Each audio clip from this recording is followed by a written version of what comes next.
Hello दोस्तों, जय हिंद। स्वागत है। आज से हमारा इस चैनल पे वीडियो आना स्टार्ट हो रहा है। तो आज से हम लोग बात करेंगे जो लेटेस्ट वैकेंसी है, कहाँ कहाँ किस किस डिपार्टमेंट में कौन कौन से वैकेंसी आ रहे हैं, उसके बारे में हम लोग बात करेंगे। तो हम लोग वीडियो शुरू करने से पहले आज की पंक्तियों के साथ शुरू करते हैं कि क्या फ़र्क पड़ता है कहाँ कितना गवा दिया। क्या फ़र्क पड़ता है कहाँ कितना गवा दिया। अभी अगर मैं बचा हूँ तो क्या फिर कुछ भी नहीं।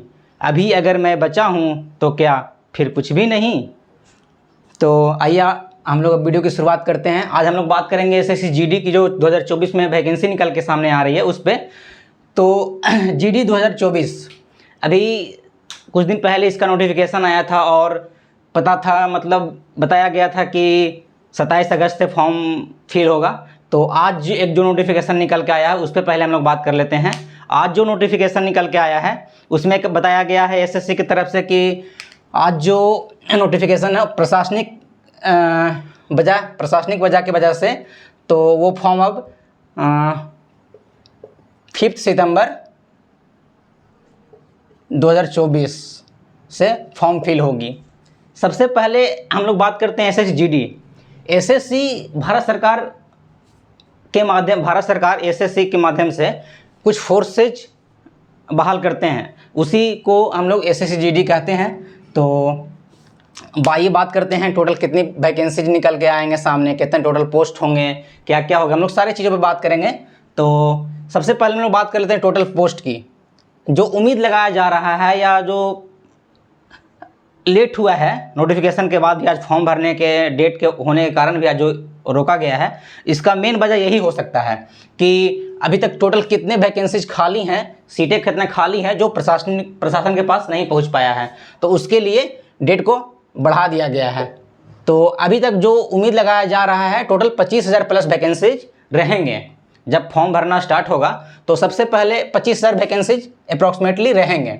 उसके बाद फिजिकल होते होते तक कुछ वैकेंसीज बढ़ा दिए जाते हैं, जैसे 2023 में बढ़ा दिए गए थे, तो वैसे ही। तो अब हम लोग बात करते हैं कि कौन कौन से पोस्ट होते हैं इसमें एसएससी जीडी में। एसएससी जीडी में पहला बीएसएफ, जैसा कि आप लोग जानते हैं, फिर सीआरपीएफ, फिर AR Assam rifles, ITBP Indian Tibet border police, SSB, CISF, NCB और एसएसएफ। ये दोनों हम लोग छोड़ देते हैं, ये दोनों ऑल ओवर इंडिया में होता है, all India rank, all India. बाकी और इन सब चीज़ों पर बात करें हम लोग तो ऐसा आप लोग सोचते हैं कि सबसे ज़्यादा वैकेंसी किस में निकल के आएगा, कौन सा पोस्ट पर रहेगा, सीआईएसएफ रहेगा कि सीआरपीएफ रहेगा कि बीएसएफ रहेगा। जैसा आप लोग पहले के अनुसार देखते आ रहे हैं कि सबसे ज़्यादा वैकेंसी हमेशा सीआईएसएफ का रहा है, फर्स्ट नंबर। उसके बाद फिर बीएसएफ सेकंड नंबर, फिर उसके बाद थर्ड नंबर सीआरपीएफ। ऐसे ही करते करते एआर, आईटीबीपी, एसएसबी सारे के सारे पोस्ट रहते हैं।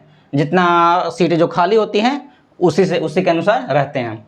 तो अब हम लोग बात करते हैं कि अप्लाई डेट, फॉर्म कब से भरे जाएंगे, इसके बच्चे कब से फॉर्म भरेंगे। जो बच्चे एसएससी जीडी की तैयारी कर रहे हैं, इंतज़ार कर रहे हैं कि फॉर्म भरेंगे, तो फॉर्म भरने का डेट जो है आज तो 27, पिछले नोटिफिकेशन में 27 से बताया गया था, पर प्रशासनिक कारण की वजह से कुछ त्रुटियां जो होगी उसके वजह से एक नोटिफिकेशन जारी करके बताया गया है कि प्रशासनिक कुछ कारण है जिसके कारण से फॉर्म भरने में देर हो, आगे डेट बढ़ा दिया गया है।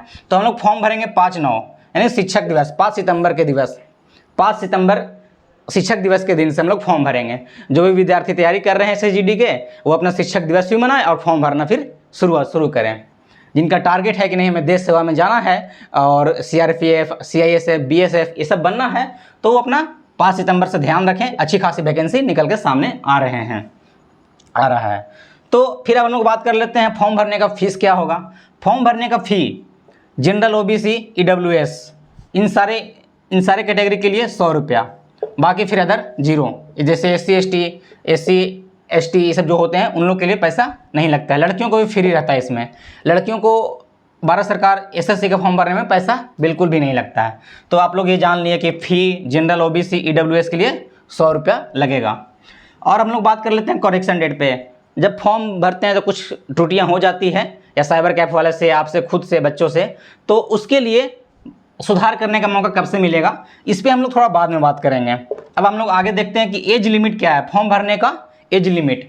जो अभी हाल में देख रहे हैं, अब सीजीएल का फॉर्म भराया, सीजीएल एमटीएस जो भी फॉर्म एसएससी का आ रहा है, उस पर 1 अगस्त 2024 एक को लेकर के बात किया गया था। इसी पे एज आपका कैलकुलेट किया गया था। तो आप लोग जानते हैं कि भारत सरकार में कोई भी फॉर्म भरने के लिए उम्र जो है, मतलब एसएससी का फॉर्म भरने के लिए 18 साल न्यूनतम उम्र होनी चाहिए। तो फॉर्म भरने की एज 18 है और मैक्सिमम 23 है। मिनिमम 18 ईयर्स और मैक्सिमम 23 ईयर्स। और फिर एज रिलैक्सेशन की बात करते हैं हम लोग, तो रिलैक्सेशन एज जो दिया गया है, ओबीसी के लिए 3 वर्ष है और एससी एसटी के लिए 5 साल है। मतलब कि अगर ये ओबीसी के लिए 3 साल और बढ़ा देते हैं तो 26 तक हो जाएगा और एससी एसटी के लिए 28 तक हो जाएगा। तो ये सारे बच्चे फॉर्म एसएससी जीडी का फॉर्म भर सकते हैं। अब हम लोग बात कर लेते हैं कि क्वालिफिकेशन क्या होगा इसका। तो क्वालिफिकेशन, अगर बच्चे जो भी मैट्रिक पास हैं और 18 साल के हो चुके हैं तो वो एसएससी जीडी का फॉर्म वो भर सकते हैं। तो इनके लिए क्वालिफिकेशन एकदम मैट्रिक पास होना चाहिए भारत के किसी भी बोर्ड से, ठीक है, भारत के किसी भी स्टेट से। अब हम लोग बात कर लेते हैं कि ये जो वैकेंसीज हैं, कहते हैं बच्चे की वैकेंसीज बाद में बढ़ा दी, जैसे 23 में बढ़ा दिया गया, अच्छा खासा वैकेंसी बढ़ा दिया गया। तो इसको अगर एटलीस्ट फिजिकल होते होते अगर हम लोग एक्सपेक्टेशन करें तो 20 के और बढ़ा दिया जाएगा। तो मतलब अच्छा खासा वैकेंसी है बच्चों, 40,000 45,000 के आसपास है। तो अब हम लोग बात कर लेते हैं एग्ज़ाम डेट। एग्ज़ाम इसका कब होगा, हम लोग फॉर्म तो भर देंगे, फिर एग्ज़ाम डेट की बात कर लेते हैं। तो एग्ज़ाम डेट की बात कर लेते हैं। एग्ज़ाम इसका जनवरी 25 से फरवरी 25 के बीच में हो जाएगा। जैसा कि अभी देख रहे हैं आप लोग एसएससी को, कि एसएससी बहुत अच्छा काम कर रही है। तो सीजीएल का भी एग्ज़ाम जस्ट है, फिर एमटीएस का भी एग्ज़ाम जस्ट है। लोग उम्मीद लगा रहे थे कि सीजीएल का मतलब एग्ज़ाम जो होगा नवंबर में होगा, दिसंबर में होगा, ऐसा कुछ नहीं है। एसएससी काम कर रही है और एग्ज़ाम एकदम कैलेंडर के अनुसार अपना एग्ज़ाम ले लेगी। तो एग्ज़ाम इसके लिए पूरा ध्यान रख लीजिए कि 25 जनवरी 25 से मतलब फरवरी 25 तक हो जाएगा। जनवरी में अगर स्टार्ट होता है तो फरवरी होते होते हो जाएगा, क्योंकि अच्छे खासे बच्चे इसमें फॉर्म भरते हैं। तो हम लोग बात करते हैं सिलेक्शन प्रोसेस पे। अब आगे बढ़ते हैं हम लोग। सिलेक्शन प्रोसेस क्या है, बहुत सारे बच्चे सोचते हैं कि जीडी का फॉर्म तो भर दिया, बहुत सारे बच्चे कन्फ्यूज रहते हैं कि क्या करें, कैसे समझें। तो हम एकदम अच्छे से इसको हमने डिस्क्राइब कर दिया है। तो सिलेक्शन प्रोसेस क्या है, सिलेक्शन प्रोसेस है कि बस पहले रिटेन होगा, उसके बाद फिजिकल होगा, उसके बाद मेडिकल होगा, उसके बाद मेरिट लगाया जाएगा, उसके बाद डीबी होगा। तो मतलब रिटेन में है कि भाई एग्ज़ाम होगा, ऑनलाइन एग्ज़ाम होता है, सीबीटी कंप्यूटर बेस्ड टेस्ट, और उसके बाद फिजिकल होगा। अगर आप एग्जाम रिटन पास करते हैं तो आपके लिए फिजिकल के लिए आपको एडमिट कार्ड दिया जाएगा, बुलाया जाएगा, आप फिजिकल की तैयारी करते रहिए। उसमें आप रनिंग होगा, हाई जंप होगा, लॉन्ग जंप होगा, ये सब सारे फिजिकल में जो होंगे। उसके बाद फिर मेडिकल होंगे, उसके बाद आपके नंबर बेसिस पे आधार पे मेरिट लगाया जाएगा। उसके बाद आपको डॉक्यूमेंट्स वेरिफिकेशन के लिए बुलाया जाएगा, तब आप जा करके फाइनली सिलेक्टेड हो जाएंगे। अब हम लोग बात करते हैं सिलेबस पे। कहते हैं रिटन पास करना बहुत ज़रूरी है, रिटन के बिना आप फिजिकल के पास जा ही नहीं पाइएगा, फिजिकल में क्वालिफाई नहीं कर पाइएगा। तो सिलेबस में क्या क्या होगा रिटन में, टोटल 80 क्वेश्चन होगा, टोटल 80 क्वेश्चन होंगे और 160 मार्क्स के, प्रत्येक क्वेश्चन 2 नंबर के, मतलब 80 क्वेश्चन गुने 2 बराबर 160 नंबर के आपके एग्जाम होंगे बच्चों। और फिर समय कितना रहेगा इसके लिए, आपको समय 60 मिनट का दिया जाएगा, 1 घंटे का समय रहेगा, ठीक है। और नेगेटिव 1/8 होगा, बस 60 मिनट समय होगा। टोटल 80 क्वेश्चन होंगे और 160 नंबर के होंगे, और नेगेटिव मार्किंग भी होती है 1/8। अब इसमें पूछता क्या क्या है, हम लोग इस पर बात कर लेते हैं। इसमें पूछता है रीजनिंग, जो कि जनरली सारे कॉम्पिटिटिव एग्जाम में पूछा जाता है, तो वही रीजनिंग पूछा जाता है। सेकेंड में पूछेगा मैथ। सेकेंड में क्या पूछेगा बच्चों, मैथ। तो मैथ भी 20 क्वेश्चंस रहेंगे, रीजनिंग का भी 20 क्वेश्चंस रहेंगे। जीके जीएस तीसरा सब्जेक्ट, थर्ड में जीके जीएस, जिसका भी 20 क्वेश्चंस रहेंगे टोटल 20। और फिर चौथा जो कि मोस्ट इंपॉर्टेंट है। आप इसमें आपको समझना होगा कि आप हिंदी बनाते हैं या इंग्लिश बनाते हैं। आपको फॉर्म भरते जब एग्ज़ाम आप देने जाएंगे, computer based test CBT online exam होगी, तो वहाँ पे ऑप्शन दिखेगा आपको सामने। जब मैं दे रहा था SSC GD तो हिंदी हमने चूज किया था, हिंदी बनाया था मैंने। और उसके बाद अगर आप इंग्लिश बनाना चाहते हैं तो इंग्लिश चूज कर लीजिएगा। ये भी 20 क्वेश्चन रहेंगे, टोटल 80 क्वेश्चन रहेंगे। और समय आपको पता है 1 घंटा के लिए समय दिया जाएगा। अब इन सारों चीज़ों पे हमने जो बात किया, इससे एक समझ में आ रहा है कि अब रिटर्न तो हो गया, सिलेक्शन प्रोसेस भी समझ लिए, रिटर्न तक समझ गए कि हाँ reasoning, math, GK GS Hindi पूछा जाएगा।